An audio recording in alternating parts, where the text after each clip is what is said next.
അനീഷ് പറയാണ് ലൈവിലിരുന്നിട്ട് നമ്മൾ ഇങ്ങോട്ട് വരാൻ നേരത്തെ ഞാൻ മാസ്ക് വെച്ചിട്ടാണ് ഇങ്ങോട്ട് വന്നത്. കാരണം ജലദോഷം ഒന്നും വരാൻ പാടില്ല. പിന്നെ നമുക്ക് സുഖമില്ലാണ്ടായി കഴിഞ്ഞാൽ പിന്നെ നമുക്ക് ഈ ഷോയ്ക്ക് വരാൻ പറ്റത്തില്ലല്ലോ. പിന്നെ ഫോട്ടോസ് ഒന്നും ലീക്ക് ആവരുതെന്ന് ഇവിടുന്ന് പറയുന്നുണ്ടായിരുന്നു. ഒന്നാമത് ജലദോഷം വരാൻ പാടില്ല, രണ്ടാമത് തന്നെ ആരും അറിയാൻ പാടില്ല. പിന്നെ മൈജിയിൽ പോയിട്ടൊരു പ്രൊമോ ഷൂട്ടുണ്ടായിരുന്നു. എടപ്പള്ളി മൈജി പോയിട്ട് അവിടേക്ക് കയറുമ്പോഴും ഞാൻ മാസ്ക് ഇട്ടിട്ടുണ്ടായിരുന്നു, ആൾക്കാർ തിരിച്ചറിയാതിരിക്കാൻ വേണ്ടി. പിന്നെ മാസ്ക് ഊരി കഴിഞ്ഞപ്പോൾ അവരെന്നോട് പറയുന്നുണ്ടായിരുന്നു ഒരു ഡയലോഗ് പറയാനായിട്ട്. എനിക്കാണെങ്കിൽ പറയാൻ പറ്റുന്നില്ല.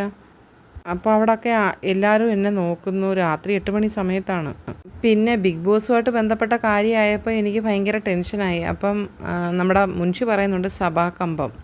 അതുവരെ ഞാൻ എല്ലാ പ്രൊമോയും എൻ്റെ വീട്ടിലുള്ളതൊക്കെ ഞാൻ ചെയ്തപ്പം നല്ലതായിട്ട് എളുപ്പം ടപ്പേന്ന് ചെയ്തു.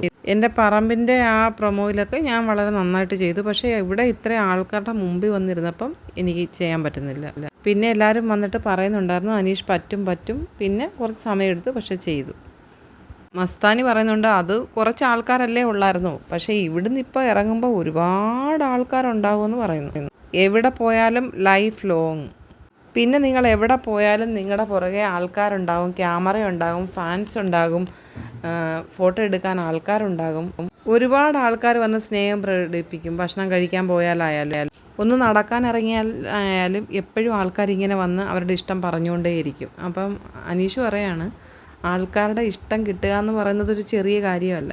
ഞാൻ ഭയങ്കര ലക്കിയാണെന്ന് അനീഷ് പറയുന്നുണ്ട്. അപ്പോൾ ഒരു ദീർഘനിശ്വാസത്തോടെ മസ്താനി പറയാണ് എനിക്കും ഉണ്ടായിരുന്നു, എല്ലാം പോയി.